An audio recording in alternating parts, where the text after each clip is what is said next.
Okay, I received the live streaming notification, Tila. Yeah, okay, yeah, I'm seeing that too, and I've got the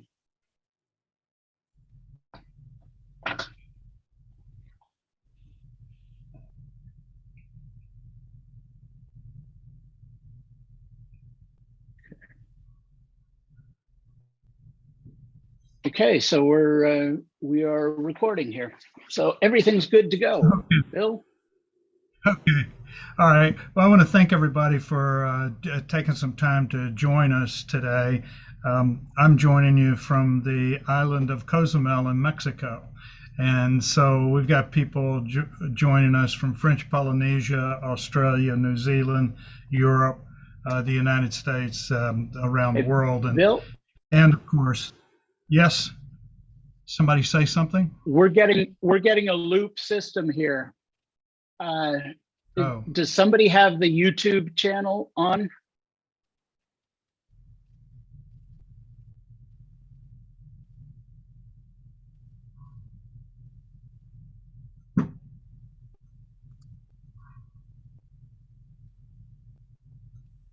Okay. Can I go ahead? Okay. So again, thank everybody for joining. Hopefully we won't have too many technical problems, but understand there's people from everywhere joining in the group. Today, the roundtable discussion is going to be about provisioning.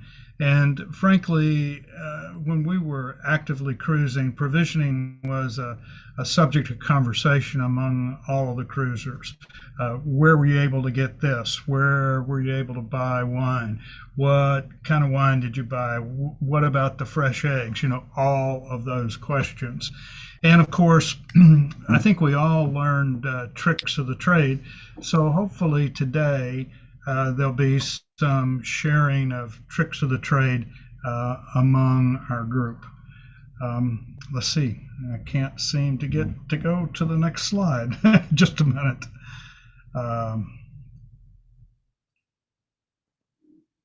Just a second. Oh. All right. Bill, you want me to show that slide? I know, we got a rookie here on this end.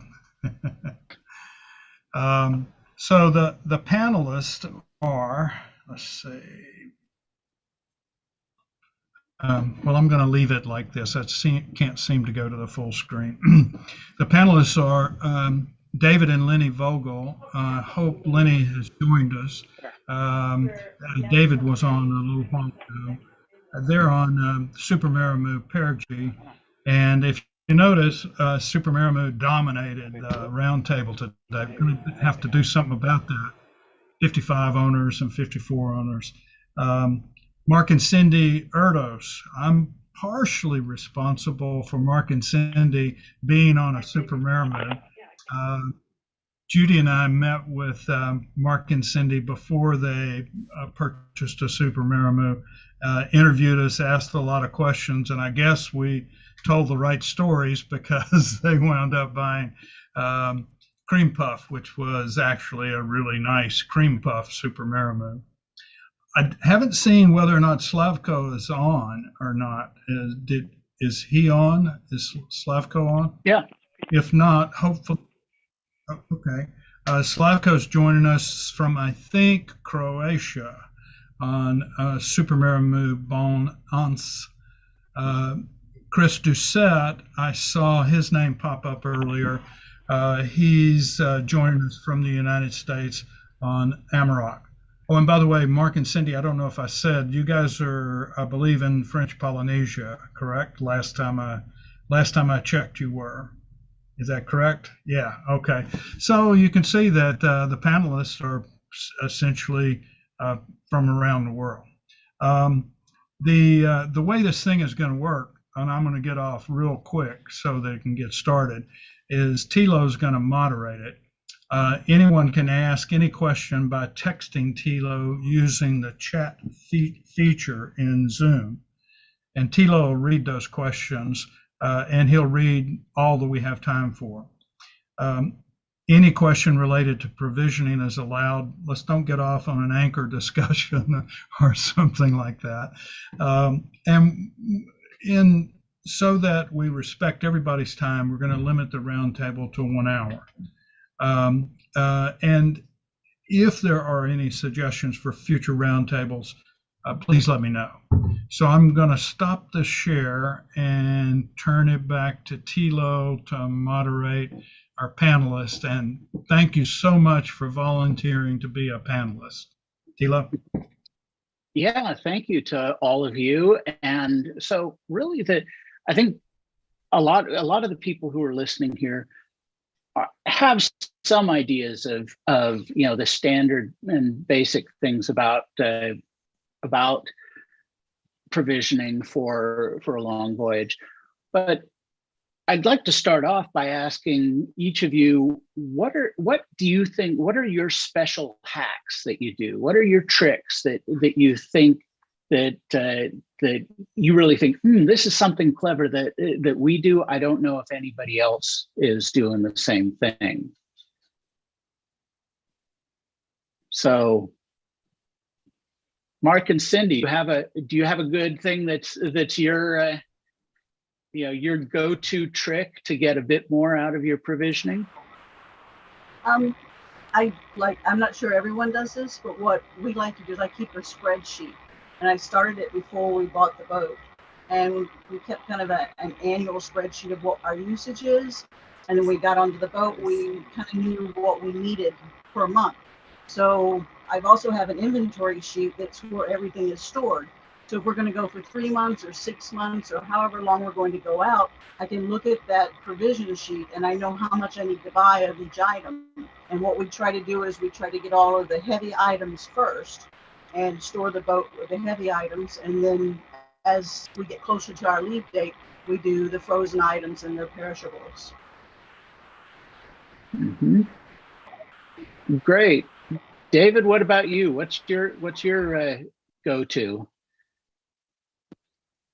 Good day, everyone. Yes, I think when provisioning, and Lenny's actually the galley guru for perigee, so she can give some more insights. But one of the things that I hate is wastage, and the temptation sometimes is to buy food that you'll buy for a rainy day, but it never gets eaten.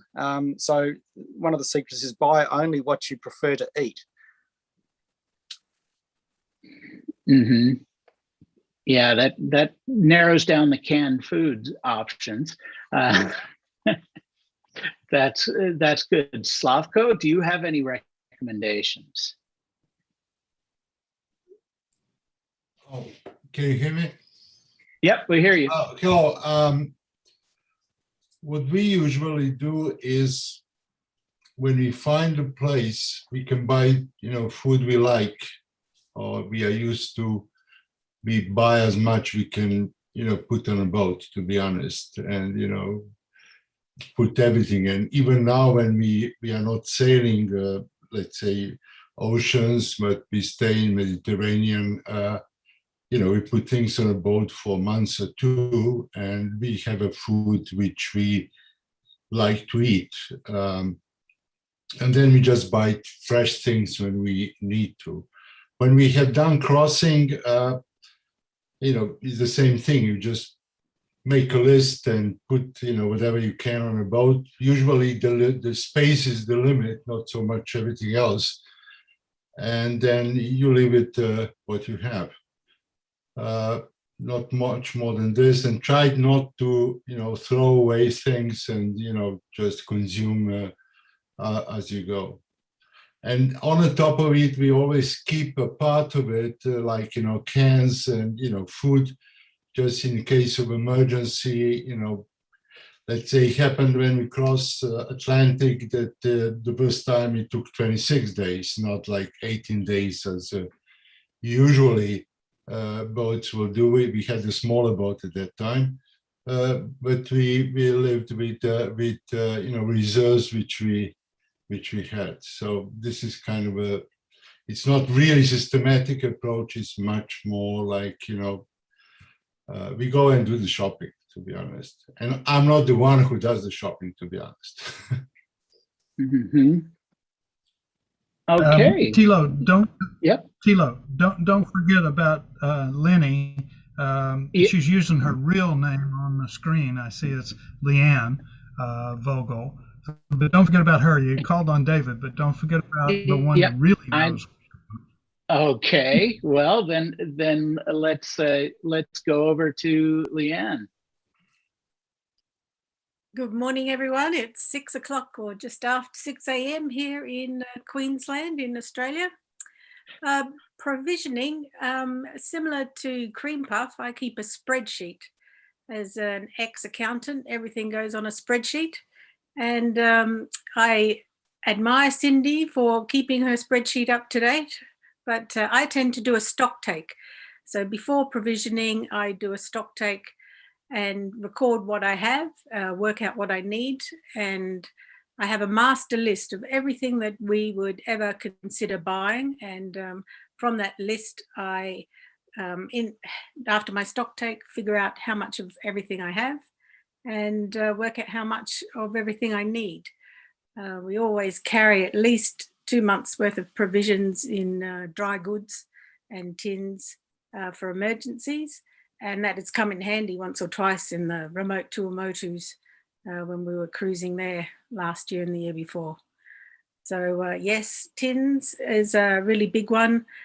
Provisioning, when we left Panama, we probably did about 6 provisioning trips. And I provisioned things like tins and drinks sort of in one shop, and then dry goods, pastas, and different aisles of the supermarket were done at different times just to make it easier to store everything, because storing everything on the boat, it can be a whole day event, having to pull out all the old goods, put all the new goods in, and rotating the stock like that. So yeah, it's not a small undertaking when you're about to do a passage and go remote for a few months or years, as we did. Okay, good.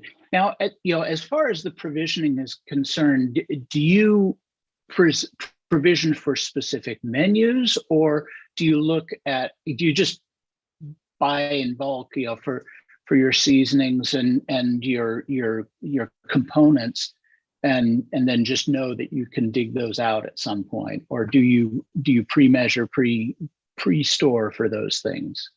Any recommendations on that? Is that for me, that question? Sure. Okay. So both, actually. Before we go on a passage, I work out all the meals that we're going to be eating, plus extra meals. So I provision for those. We do have certain things that we like. For instance, Mexican food, not so easy to get those sorts of ingredients in French Polynesia. So stocking up on those before we left. And all sorts of favorite things. When you see them, you buy them. So this Chinese crunchy chili, don't see that very often. So there's 6 jars of that on board. Mm-hmm. And that brings to mind another question when you can't get what you need, and I guess this is open to the whole panel. What do you do to substitute for that? And how do you manage to do that? Tilo, I can take that one. One part of the adventure is trying new things, but you do miss things from home. So a lot of times we will stock up when we go home, or we use our family like mules. I know everybody does that. Family and friends bring things to us that we miss or need. We generally have the spices and things on board and in a very good stock, and I double bag them and put desiccants with them so they last longer, because the salt air will make them go bad very quickly.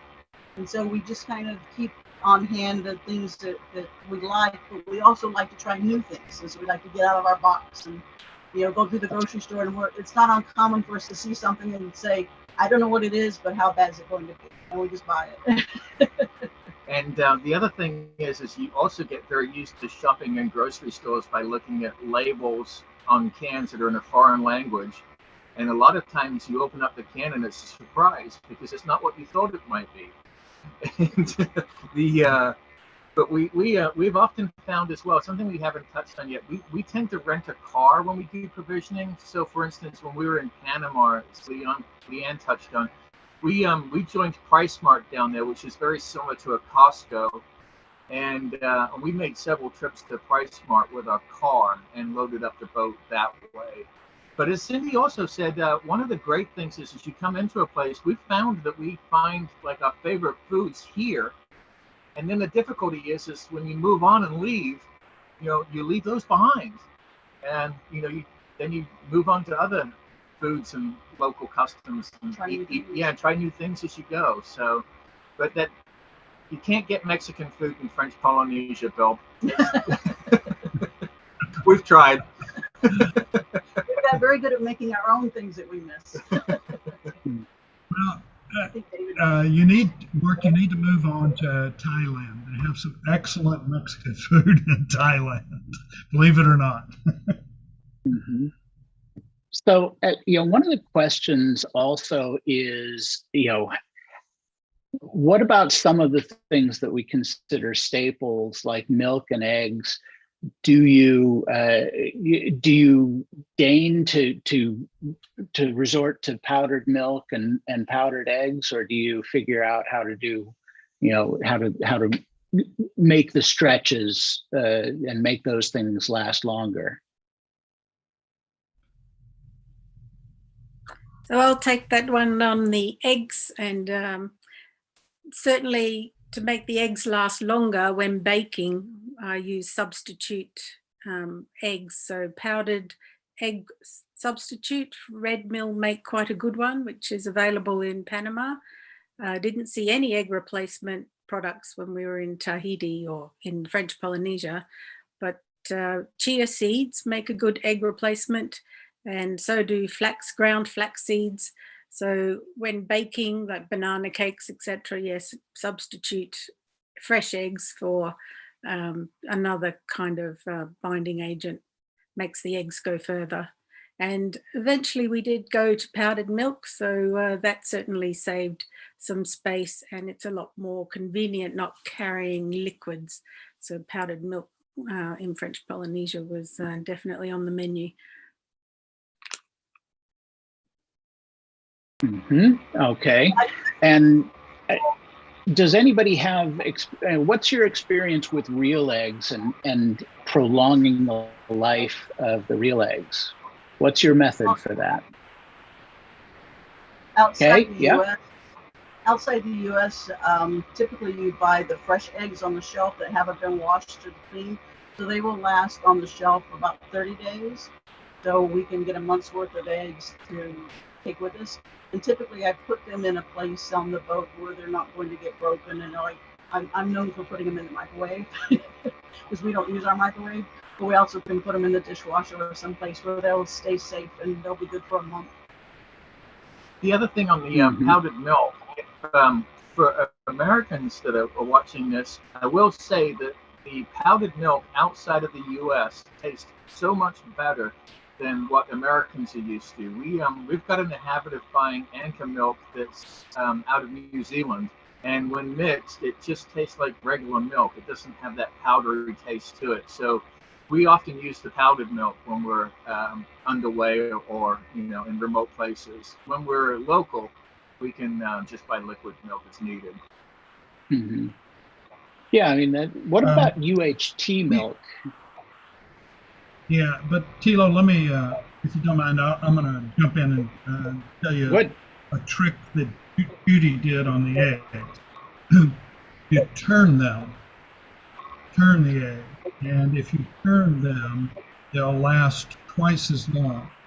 Now, what Cindy said is absolutely true. In many countries, you buy eggs from the refrigerated compartment. Those are not going to last unless they're refrigerated. Okay, so you want to buy eggs that are on the shelf, fresh eggs that are not refrigerated. and you want to turn them every 5 or 6 days or 4 or 5 days, and they'll last like twice as long. Tip.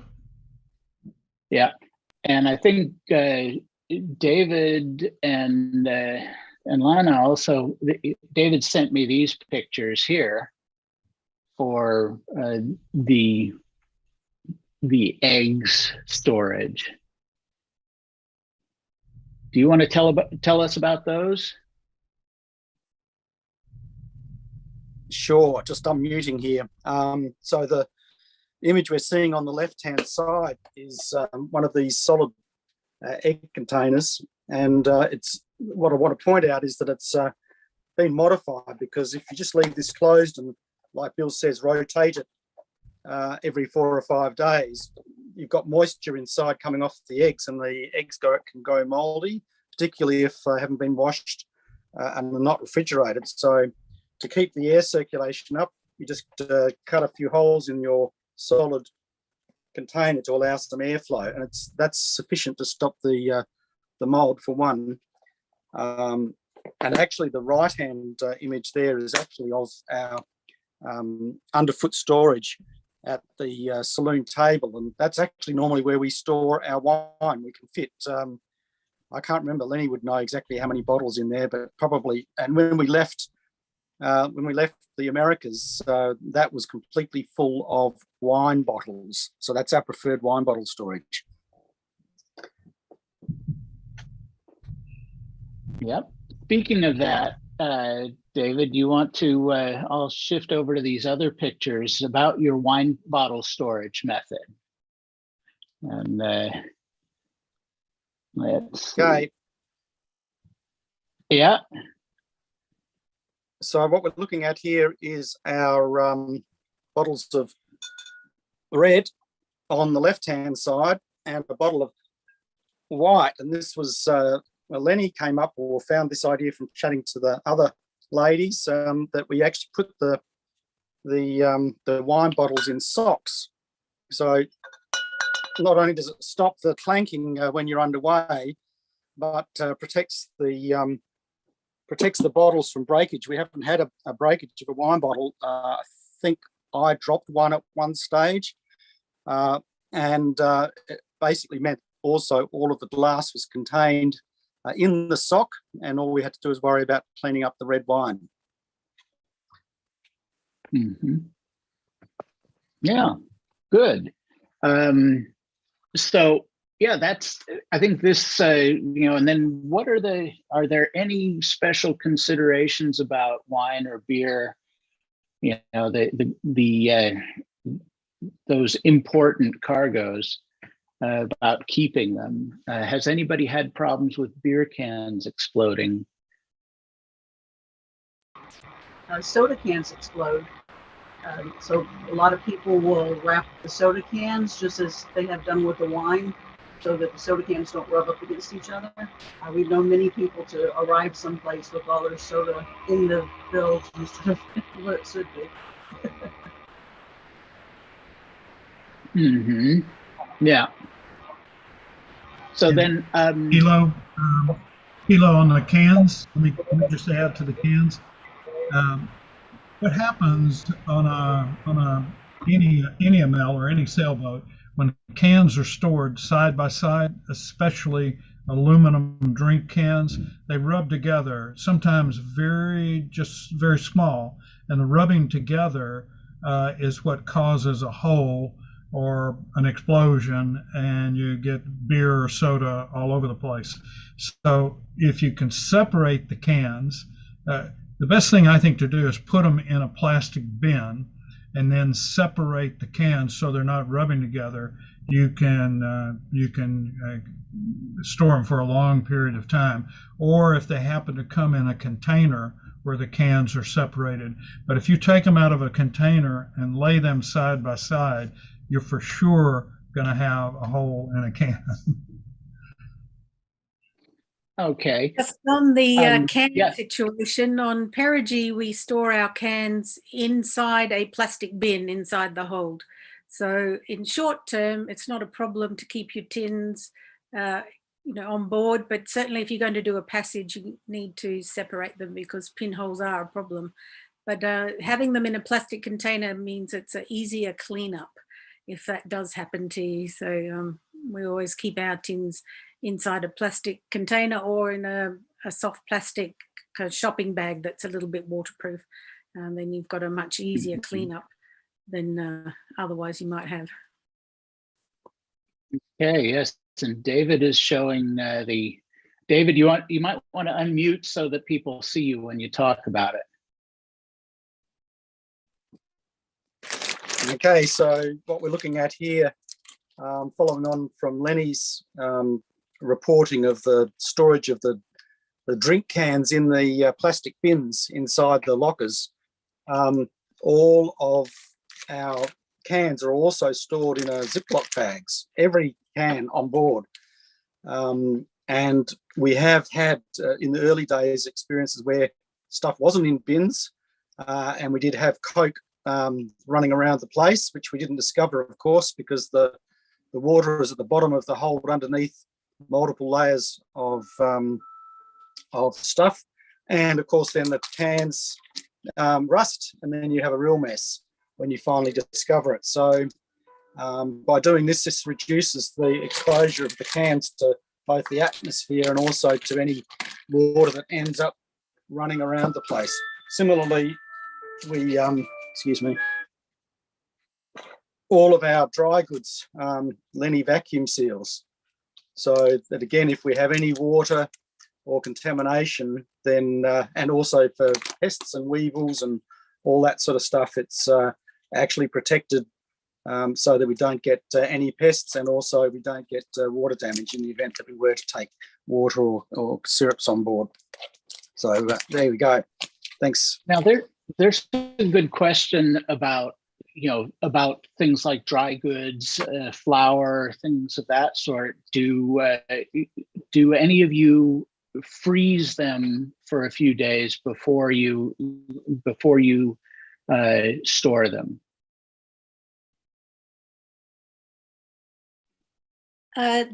We do not freeze them. One, we don't have. I don't think that that's a good use of my freezer space. Two, I don't think it kills the bugs. Sometimes the product comes with bugs inside and they hatch. So keeping them in plastic, either Ziploc bags or vacuum sealed, if you do end up with bugs, they can't get out and they can't go to the next product. So you end up with only one thing that's contaminated that gets opened, thrown overboard if that happens. And we've never had a problem with weevils. And I did read some information about freezing, and the freezing will kill the insects that are in there, but not the eggs. So you generally need to, this is what I read, you need to freeze twice. You have to do it twice during the life cycle of the pests to kill the eggs and stop the reproduction happening. So if you had a commercial freezer and you're still on shore, then maybe it's worth doing that, putting it on the boat. That's okay. Good use of your freezer space. Yeah. And Hello, Bill. I just want to expand on what Lenny said. If you vacuum seal something that's prone to have insect eggs inside of it, if you vacuum seal something that's prone to have insect eggs, they either A, won't hatch, or as soon as they hatch, they're going to die because there's no air in it. And so obviously vacuum sealing is not just a subject, it's a topic among provision that's really important. Vacuum sealing meat gives you more room in your freezer, and you can actually put more meat in the freezer. So anyway, I just wanted to say thanks, Leanne. That's an important thing to handle insects. One other note on the vacuum sealer, if we can. The other use we have for the vacuum sealer is worth is extremely valuable if you're living on the boat full time. I can't imagine not having one because it does keep the food fresh. But in addition, we store also a lot of our sensitive electronic spare parts are vacuum sealed and then placed into Tupperware containers where they're kept dry. So that's another use for that as well. And one last thing on the vacuum seal, a lot like Leanne, we do the vacuum seal. Sometimes we'll even double bag. But another thing we do is we put some bay leaves in with it. So if the bugs aren't already in there, they're not going to come in and invade the dry goods. And you can also put cloves in the cabinets where the dry goods are kept, which will keep out other insects as well. We do like little, just like little sachet bags that we drop in the bay leaves or the cloves and put them in with the dry goods. So, and what are your opinions about the various vacuum sealers that are out there? Is there a must-have feature that you feel that you need to see in a vacuum sealer? It doesn't overheat. That's a good one. So a bit heavier duty. Yes. Because when you get it out, you wind up doing a lot of vacuum sealing. I mean, when you provision and you bring all this food back onto the boat, that thing gets a workout. Yeah, the sealing strips definitely overheat, and then you have to wait and give it a chance to cool off. I have a policy now that I don't buy a vacuum sealer that doesn't have a double strip seal automatically, and that makes a huge difference for me because the older ones, yes, they have a single strip, but these ones now do a double strip, and that makes a big difference. One of my tricks also for things that I think I may need to open up but not need all of is to seal it in a bag that's longer, that's excessively long, because then I can open it up and I can just cut it at the very top or even at a corner and be able to use that to then have that extra to reseal. And that works very well for me. But any other thoughts about vacuum sealing? We do a little bit of sorry, go ahead. We do a bit of recycling with our vacuum seal bags. So they start out their life being usually used for flour, and they're extra long so that they could be reused for things like flour. Then they get demoted after they're cleaned, to sealing meat. And if they're very fatty on the inside, then they're thrown out. Or they get demoted to be used to seal parts, spare parts, and storing, things that, electronic bits and pieces. So definitely recycling gives you more life. The other thing with our vacuum sealer, I only have experience with the one vacuum sealer. It has little foam pads where it seals, and you need to be careful not to damage those, because that can stop the sealing process when you're trying to vacuum seal. Keeping them moist, also I discovered that they do dry up over time, and then that will affect the seal. So keeping them moist stops it from or prevents it from not sealing properly. So but that's the only vacuum sealer I have experience with. It is a really good tip also. I just wanted to add to that really quickly, and that it's a good tip to buy extra of those foam seals. Most manufacturers sell those, and they're pretty general. But as you say, those get damaged, you're dead. So have plenty of those handy, and it does make a big difference. Bill, go ahead. Yeah, let me bring up two tricks that maybe everyone will really like. Some of you may not know. The plastic cereal bags? The plastic chip bags? Like Lay's potato chips and those things. Those things are sealable with a vacuum sealer.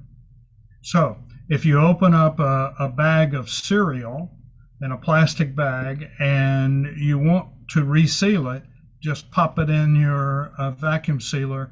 Don't use the suction, just use the seal, and it's sealed, and it's perfectly sealed. It works fine. The other thing is on your boat, the rubber parts, especially like an impeller and some other things, you should vacuum seal those, because when they're exposed to salt air, they will deteriorate. And a lot of us have rubber type spare parts. We might have 3 years worth of those parts on the boat, and you don't want to expose them to salt air for 3 years. So just vacuum seal that. Like Lenny said, I really like what she said. She said certain things get demoted. They might start off vacuum sealing flour and wind up, after they're used for flour, vacuum seal an impeller. So that's really important. Thanks for that, Lenny. I'm off. Yeah, I mean, so vacuum sealers they're an essential tool, and that's probably the area where I think it's probably better not to buy the El Cheapo ones, but to be willing to spend really good money to get a good one. And I think this is the lifesaver for all of us. What other I see we've got a couple of questions about things like soda streams, or Lana asked about thermal cookers, and what are your opinions about that? I mean, I know I have a soda stream here, but usually for me, a soda stream cartridge will last for several months, if not years.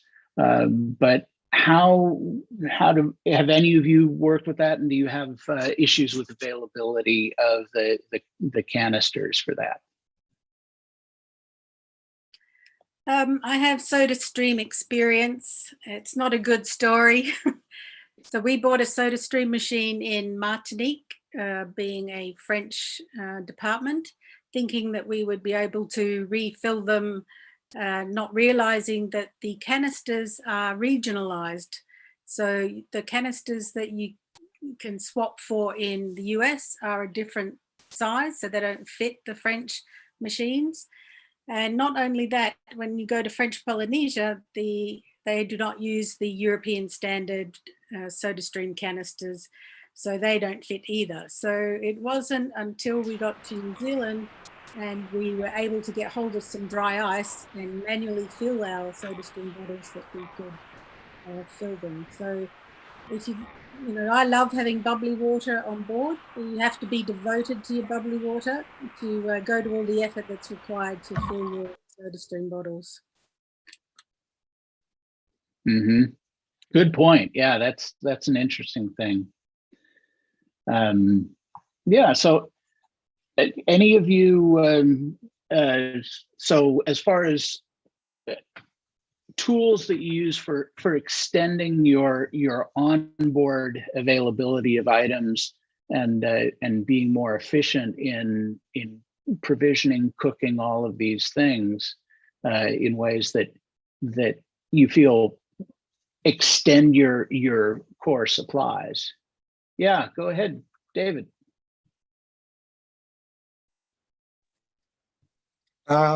We have recently gone induction for one, and that has been a game change for us. We're not on lithiums. We found, and that's on the transition path in a few years, but we're on the Firefly Oasis Firefly batteries. We only have 10 of those, not the 12 AGMs that we had previously, and that is more than enough for induction cooking. And in fact, we've just upgraded to have 2 single induction hobs side by side, sitting over the top of the gas 4 burners that we have on our Eno. And we're just about to contemplate replacing our gas oven completely with a combo microwave, conventional convection oven, fan forced oven, and we're even considering the model that actually has the steamer in it as well. So we've actually got multi-mode cooking on board.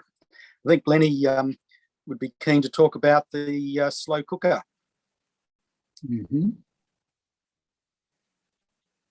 Maybe not. Maybe not. We do have a slow cooker on board. and it's been fantastic for cooking large quantities of food. But yeah, it's. Are you talking about the thermal one, Dave? Yes.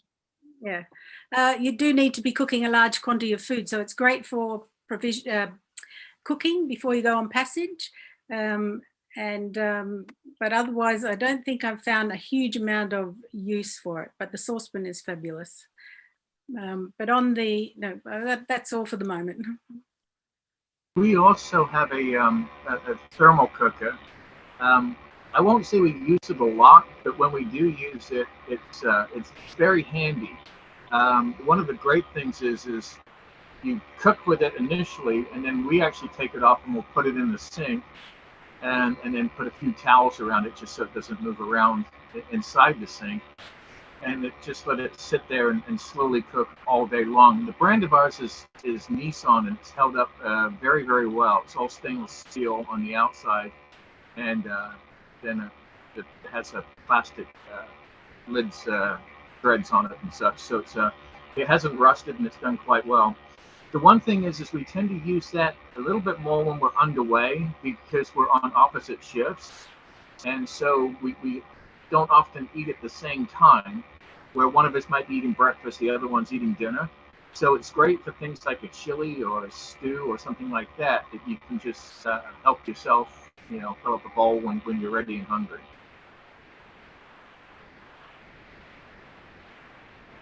Okay, good. One other equipment question that someone had was, what about ice machines, ice makers?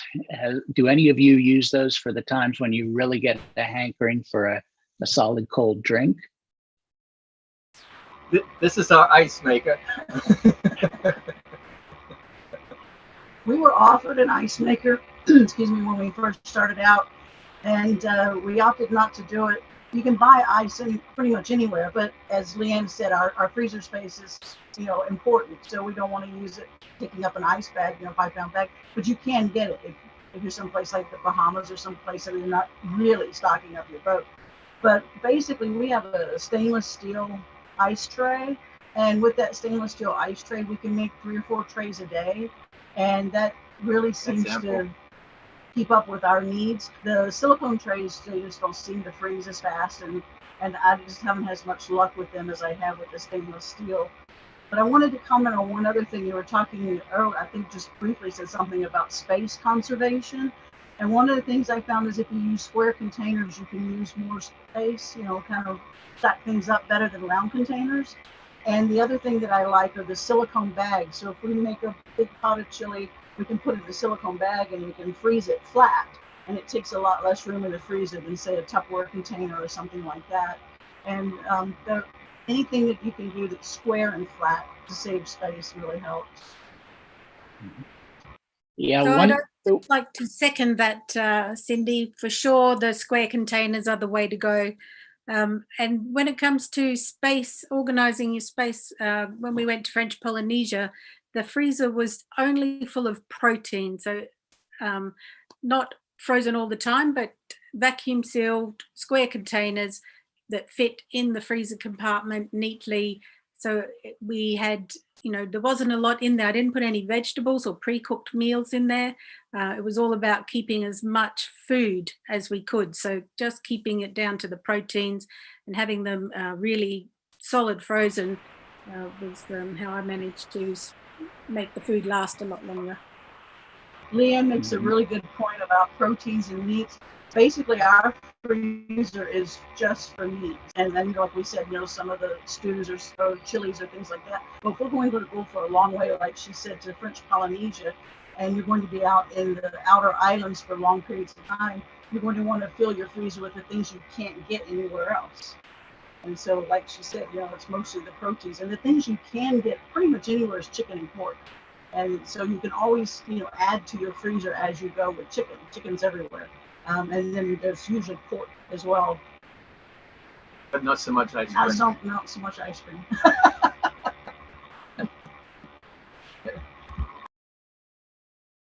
Okay, that's good to know. One, just touching base back on the ice maker thing.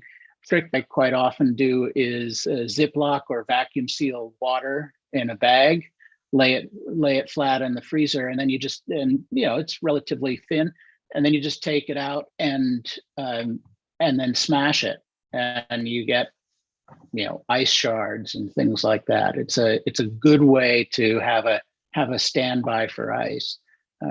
Ice maker machines. I have one that's nice for when you finish a cruise and you decide you want to have that nice cold gin and tonic. So and then you can have, it doesn't keep the ice cold, but it cranks out a lot of ice cubes in a relatively small amount of time.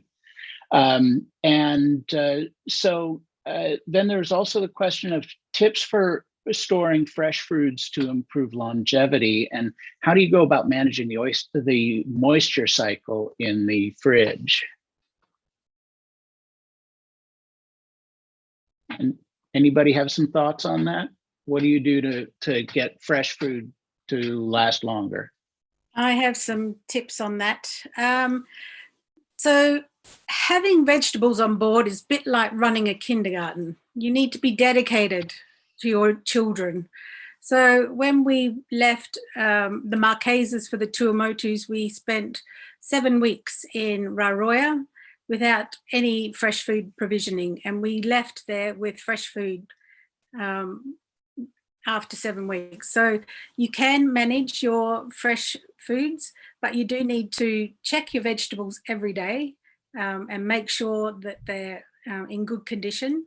So what I tend to do is the things that need to be refrigerated get refrigerated. So carrots do not last well outside the refrigerator. So to store those, I wrap them individually in brown paper or paper towel if you don't have brown paper. Then I put them in a Ziploc bag or another bag, and then they go into the cool, dark refrigerator and they store extremely well. You'll have carrots 8, 10, 12 weeks after, if you check them every day, because they do sweat, and you need to, every second or third day, pull them all out, rewrap them, put them back in the fridge. So it's quite a lot of effort. Then things that don't fit in the fridge that last very well stay out of the fridge, and then as the fridge space becomes available, they go into the fridge. Some vegetables do like to be wrapped and stored in plastic bags in the fridge and last a long time. Other ones don't do well. So tomatoes don't do well like that, but they will store quite well in a green bag in the fridge. So for storing tomatoes, the most important thing is don't get them bruised. Look after them. They're delicate little individuals, and each one is very precious. I've had onions that have lasted 4 months. To store onions, I cut all of the roots off, I cut the tops off, I take the outside leaves off. So preventing the mold getting underneath the skin of the onion will make your onion last forever. So you can store them just outside the fridge in somewhere where they're not getting bumped around. So again, trying to stop your vegetables getting bruised makes them last a lot longer.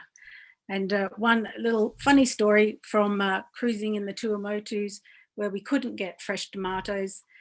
We got a little bit desperate. We could get cucumbers, and cucumbers don't store well, particularly the ones that you buy locally, because they're very watery. So we were trying to eat a couple of kilos of cucumbers and had no tomatoes. So I got out the tomato paste and the pastry brush and painted them with tomato paste so that we could have tomatoes on our sandwiches. Well, imitation ones anyway.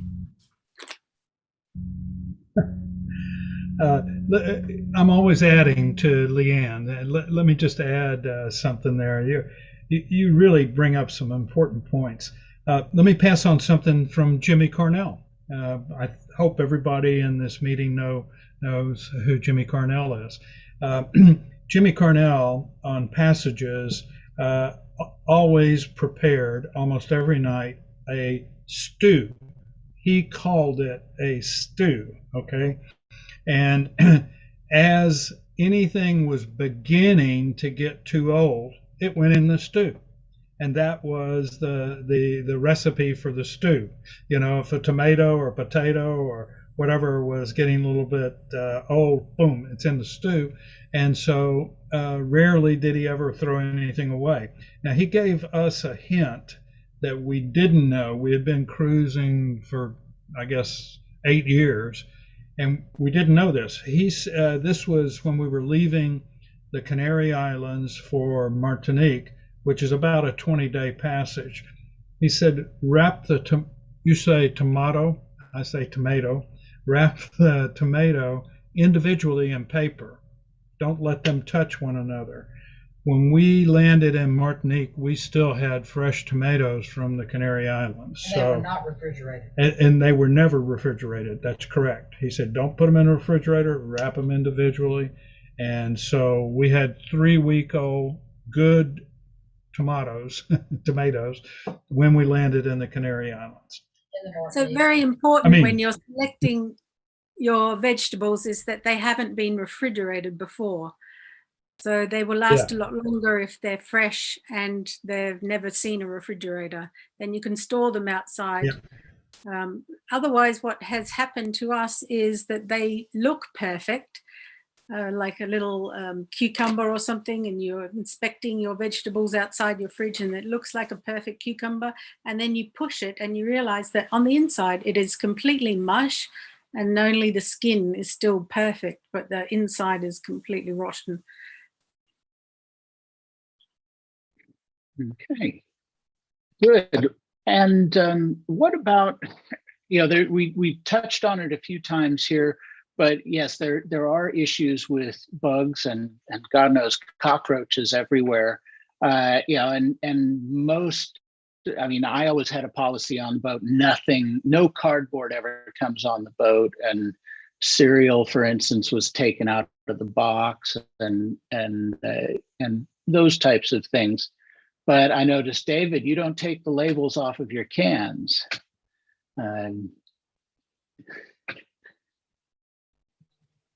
Yeah, that's true.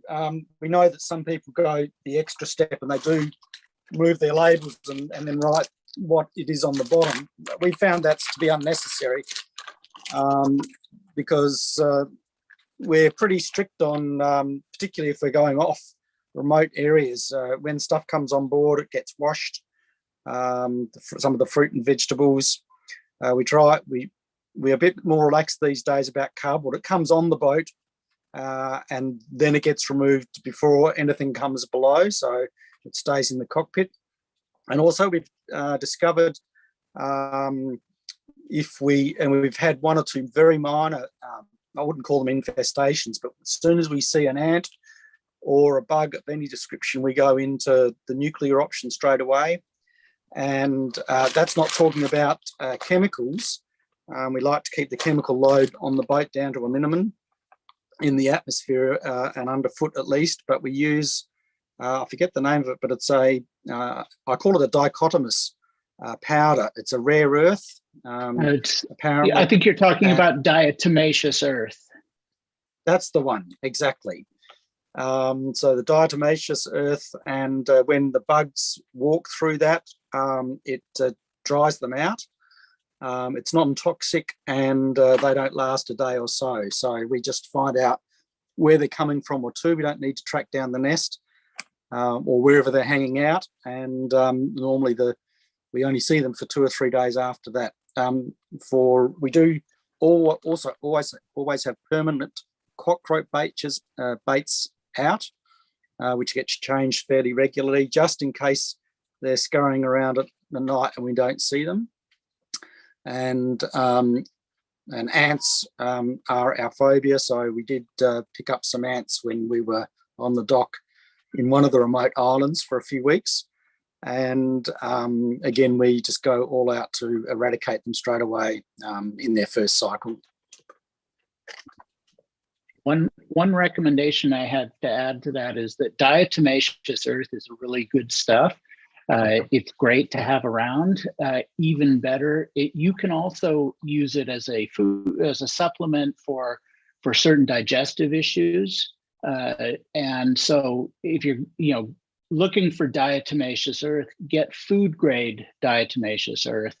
And so that works really well. But it does do a good job of killing insects because it literally cuts them up and desiccates them in their own shells. So it's something that we use quite a lot. Yes, I think for preventing bugs on board, well, not having bugs on board, prevention is your biggest weapon. So cleaning everything, inspecting everything, just don't bring things below thinking it's come from a nice clean supermarket, it's going to be okay. A lot of the storage areas in supermarkets aren't a clean environment, and everything needs to be checked. And yeah, like Dave said, we don't bring cardboard down below. We generally unpack anything in cardboard in the cockpit or on the dock or in the dinghy, or leave it behind at the supermarket if possible. Yeah, get on top of any bugs that you see straight away. And actually, we haven't had any infestations other than one, which came from a lettuce, which was given to, the only 2 times we've had bugs on board really have been foodstuffs that have been given to us from other boats when people have been cleaning out their boats to leave their boats. So even if it's come from what you think is a really clean source, do check everything before it comes below, because once they're in there, a bit hard to get rid of.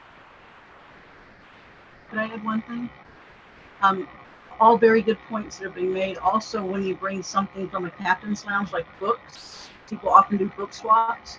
We've known people got infestation because there were bugs in the glue of the books. So like Leanne said, everything you bring on your boat, you need to inspect. And when we're at dock, we often spray our dock ropes as well, just to keep anything from the dock entering the boat. So it's just an extra layer of precaution. And not that we've been anywhere yet where there's been rat issues, but people will also put rat blind, something like a soda bottle or some way to stop the rats from coming up the rope. If you're in an area where there might be rat issues, we've never had that issue, but we do spray the ropes for any type of bugs. Good. Yeah, and so there's, I think there's always some differing opinions because I think Bill, I think Judy had the opinion that with keeping your freezer really good, you need to have space in there. But I'm a person who believes in cold mass, and I think Virginia and Dennis mentioned that as well. That the happy freezer is a full freezer. So what's the best solution there?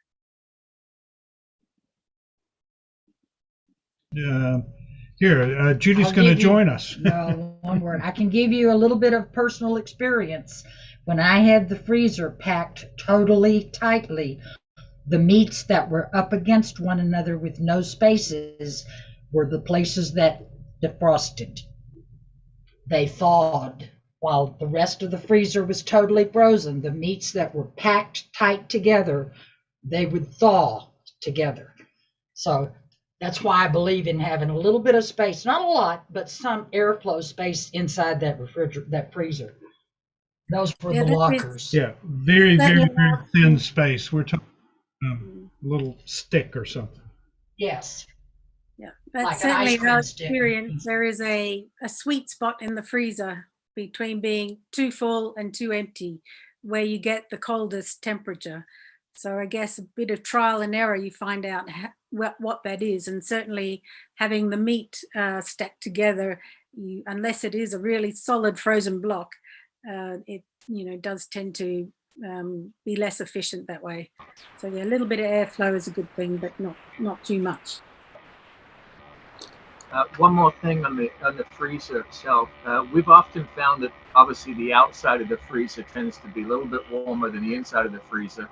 And when we provision and add stuff to the freezer, it's good to go back in a couple of days later and take everything on the middle and put it on the outside and vice versa, and to rotate the stuff in the freezer to make sure that everything does get frozen solid. Mm-hmm. Yeah. Yeah, definitely a good plan. And so sort of moving on to some other provisioning issues, what has been amongst the group, what's been your success rate with catching your own? And do you find that that it's worthwhile to count on having some sustenance coming from the sea? I can say that if we were dependent on my fishing skills, we'd both be dead by now from starvation. we have not been very successful, and if there was a awards for catching seaweed, I would have an Olympic medal for that. There's a word for cooking it, I would have that medal. So it's a treat when we catch it, but we certainly have learned not to depend on it. Mm-hmm. So nice bonus, but not something you should make your menu plan on, right? Well, a lot of people do. They do better fishing than we. Yeah, I just don't have that. David or Slavko, have you guys had any better luck with that? We had quite a lot of luck. I'm not a fisherman, so but honestly, whenever we put the, the hook into the sea, especially when crossing the Atlantic, we always got something. So I figured it was fairly easy, and I wouldn't say I could supplement, the fish with whatever we had on the boat, but it was not that difficult to catch anything. That's my experience. Not in Mediterranean. I can't catch anything in Mediterranean, but Atlantic was great. I've never been in Pacific, so I can't comment on that. Well, that's good. David, Lana, you have anything to add there? Well, I think that half of the success rate for fishing is actually putting the line in the water, and that's where I probably fail. I've got all the kit, but normally on passage, either the weather's, you're going too slow or you're going too fast, or you're trying to catch up on your sleep and you don't want to be woken up if something happens while you're off watch. But I have trailed a line for 14 days almost continuously. We got 2 strikes, but didn't land any fish. So who knows? Okay, good to know. Yeah, and I think we've talked a lot about the various tricks and things of the sort, and you touched on it occasionally, and that yes, it's about the actual provisioning act. How is it, and you say you rent a car or there are taxis, but a lot of time on smaller islands or things like that, how do you go about actually getting the provisions to the boat? Yeah, David. I'll deal with the remote area provisioning shortly, but we found that almost universally that if you were going to do a big shop, and big depends on where you are, obviously in the smaller Pacific Island nation states, big could be anything over $50 US equivalent. But in Panama, in Tahiti or so on, if you were going to buy somewhere between more than $250 or $400 in one shop, if you went to the information or help desk beforehand and said, this is what's going on, and particularly for those supermarkets that are used to having cruisers come into provision, then they'd put on a courtesy car for you. And we've used that. They'd use their mini food van and sometimes would shop with another boat. And so 4 of us would go in there and raid the supermarket stores for everything that we want, and then would load up their small van or tray truck with all of the bags and so on, and save money that way rather than hiring a car and so on. One of the important things, of course, is to have your own ship stock of reusable bags. So we have bags from basically once we got on the boat first in the US East Coast, we still have some of those hardier bags, but generally the recycling bags. Some cruisers use recycled sail bags. but you've got to carry enough to be able to get stuff home.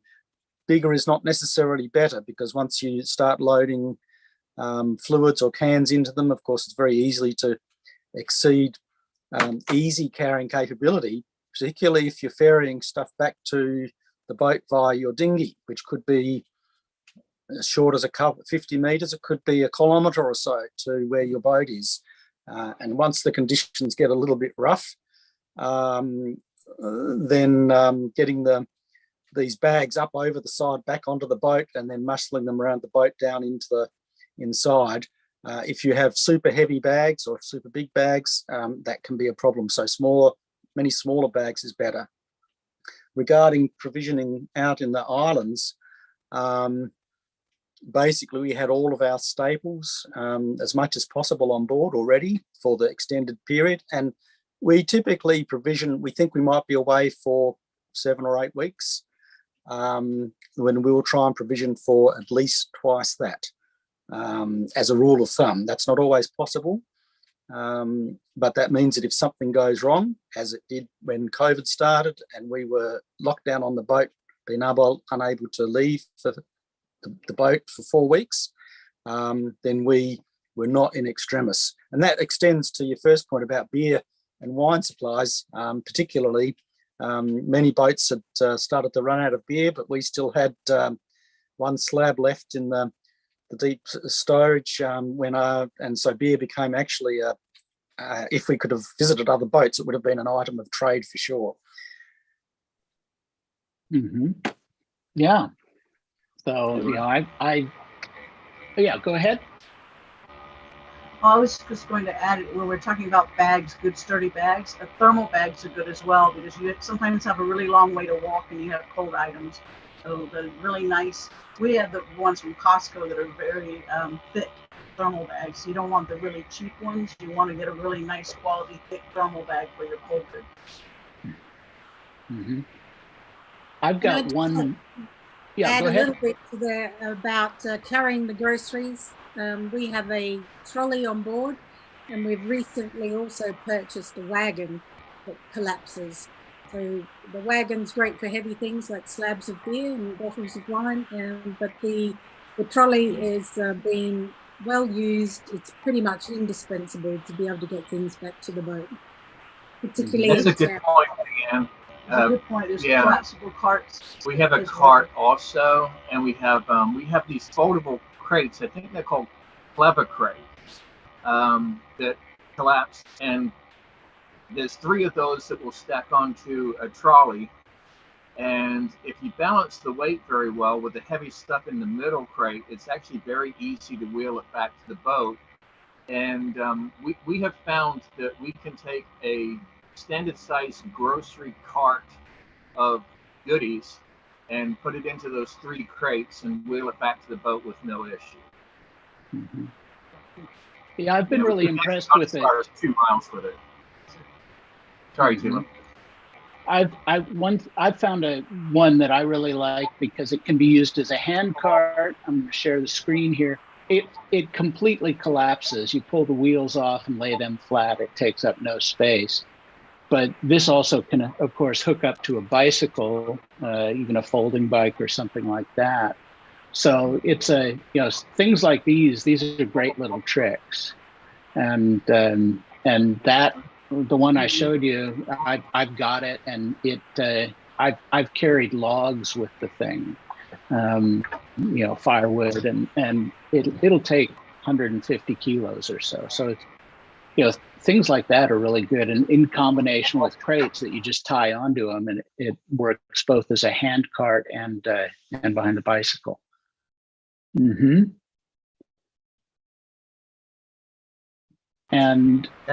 I have a short demonstration. Good. This is our crate. You see it's flat, and now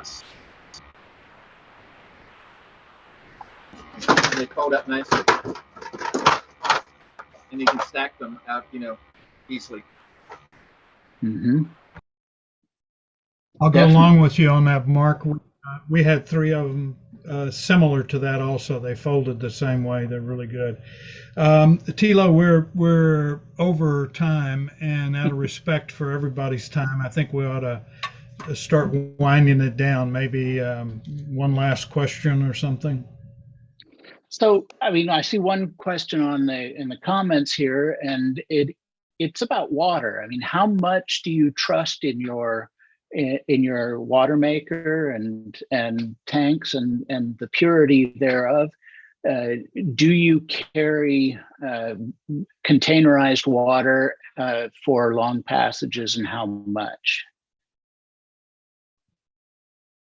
David, go ahead. The short answer is yes. We didn't think that we would ever need to rely on bottled water, but when we had a failure of our water maker at the beginning of the COVID, then we were using bottled water, and we were also taking water from other boats with a water maker. In regards to passage making, basically, I know as part of my passage planning what is the point of no return, and I add roughly 50% to get to that point back to where I left or onwards, and then I carry sufficient drinking water, that is only for all the crew for that period of time, in addition to the bottles of water that we have as part of our bailout supplies. So that could be consumed on board to keep us in good health. We're talking a couple of litres a day each for that period. So that's dedicated water, and I do rotate that through every year or so. So it is potable water, definitely. We also we have trust our water supply. We test the water as it's going into the tank quite frequently with the TDS meter. But at the same time, we do carry emergency water aboard. Usually what we have done in the past is we've taken these large, they're like the diesel size canisters, but they're blue, they're made for water, they're vinyl. And we'll put like a teaspoon of Clorox in that and fill it up with water. And those are actually stowed on the boat in case of an emergency, and then before another passage, we'll empty those out, replace it, refresh it with nice fresh water, and make sure there's nothing growing in it. So far, we've never needed it. Yeah, so far.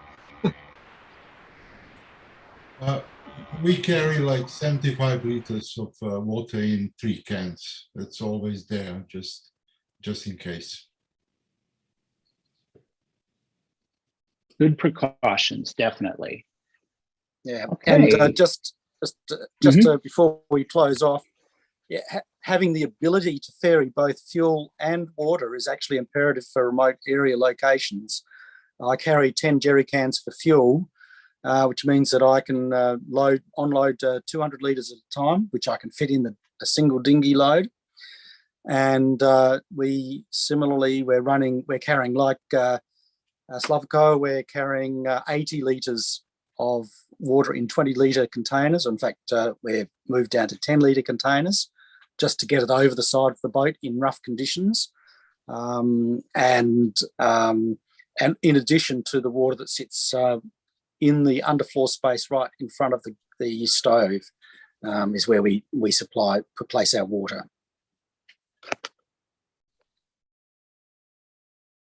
Good tips, all of them. Okay, well, it's been a very pleasant time hosting this, but I'm going to hand it over to Bill to close out here. Well, thanks a lot, everybody. I think hopefully everybody picked up at least one tip that they hadn't thought of before.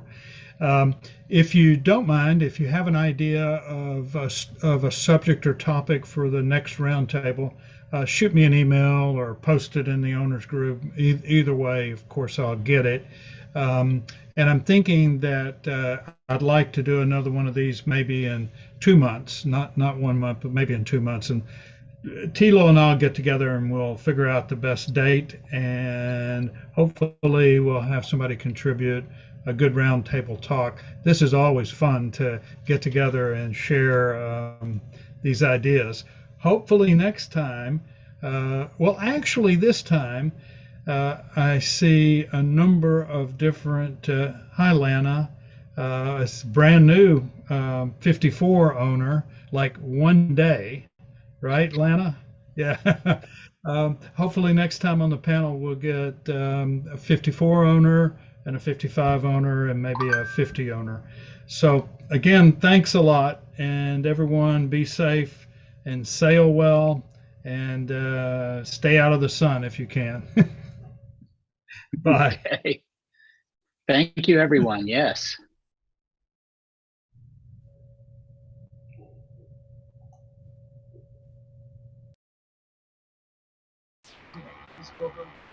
Bye, Leanne. Bye, David. Bye, David. Bye, Yeah. Tila. Tila.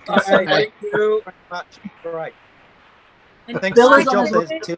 Excellent. And enjoy Zurich Day for us. Oh yeah, it's always pleasant. Yeah, that's the thing. I have two apartments, one in Zurich and one in Lausanne. So I got to also get to see the Lac Le Mans on a regular basis. Mm-hmm. Right. What part of Zurich? Enge. Oh, Engie. Right. We're in Yeah. Ballysellan. Oh, Wallisellen. Yeah. Okay. Great. Well, next time you're in Switzerland, we'll have to get together. Absolutely. Great. Okay. And Robin had a question. The brand was Burley. That trolley is a really good one. It's made by Burley, I think. Tell you what I can get. I think I can get it's the Burley flatbed is that one. And it's tremendously good for, here I can actually, I think I can even stream. Yeah, I mean, it's a Burley flatbed, and Burley is, I think, a US brand. Okay, thanks, Tilo. Mhm. Yeah, I mean, that thing is Is just that a beast. spelled? Oh, Burley. Okay. Yeah. hmm You tow that on you have a bicycle. Do you have an electric bike, a folding bike? Oh, I have an electric bike. My wife has a folding bike, and and that the nice thing is it just attaches. There's just a little fixture that attaches onto the rear axle. okay. And so it doesn't throw off the weight of the bicycle or the balance. Yeah. It's axle fixed. It's got a flexible neck, so it's not like you're going to end up breaking things if you don't get it lined up properly. So I've been nothing but impressed with this one, and the wheels have press hubs. You just press on the hub and it pulls the wheel off. Everything folds down. It's a champ. Oh, brilliant. Thank you. Now, very quickly, I don't want to waste your time, David and Leanne, but do you remember you wrote to me quite a long email? And I replied, because we haven't bought our boat yet. And you wrote me this beautiful email, and I think it was you, and explaining that you had both you'd waited, and then you didn't have the funds, and then you just, you knew you needed to wait for the right boat, and then you bought it, and blah blah blah, and it was a lovely story. And thank you so much, because when you're at that stage of just looking, but wanting to be part of this beautiful family, but waiting on the edges, it's lovely to get a message from people that are there doing it and sort of supporting you, and that was lovely. we so enjoyed reading your message, and we so appreciated it. And gosh, all your knowledge tonight too. So thank you, Anti-Load. Pleasure. Yeah, it's a pleasure. Well, the cruising community really looked after us, and so and the Amel family moved aboard in March. They took us under their wings and really helped us fast track corporate life into the liveaboard boat life, and it was just fantastic. We just that's the way we lived out here.